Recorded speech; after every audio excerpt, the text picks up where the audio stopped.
আমরা আজকে এই উত্তপ্ত রোদের মধ্যে বসেছি, খুব শখে নয়। আমরা নেহায়েতি একেবারেই নিরুপায় হয়ে আমরা এখানে এসেছি এবং বসেছি এই উত্তপ্ত রোদের মধ্যে।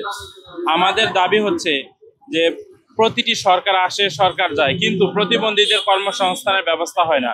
প্রতিবন্ধী ব্যক্তিরা পড়াশোনা করে সর্বোচ্চ ডিগ্রি অর্জন করে তারপর তাদের বেকার থাকতে হয়, তাদের পরিবারের বোঝা হয়ে থাকতে হয়।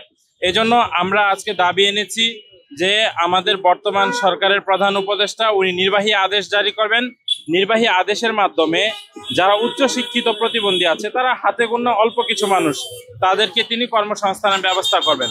কারণ এই যে চাকরির যে নিয়োগের যে জটিলতা, এই জটিলতার কারণে দেশের 10% মানুষ প্রতিবন্ধী হওয়া সত্ত্বেও চাকুরিতে 1% মানুষও প্রতিবন্ধী পাওয়া যায় না। এক্সট্রিম মশার কয়েল প্ল্যান্ট ফাইবার দিয়ে তৈরি, ডেঙ্গু, চিকুনগুনিয়া বাহি সহ যে কোনো মশার বিরুদ্ধে দেয় এক্সট্রিম সুরক্ষা।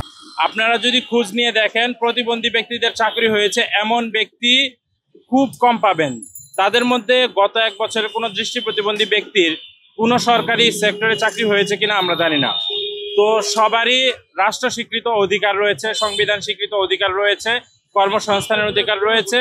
সেই জন্য আমরা সরকারের কাছে দাবি করছি যে সরকার রাষ্ট্র স্বীকৃত আমাদের যে অধিকার, সেই অধিকার নিশ্চিত করবে নির্বাহী আদেশ জারির মাধ্যমে।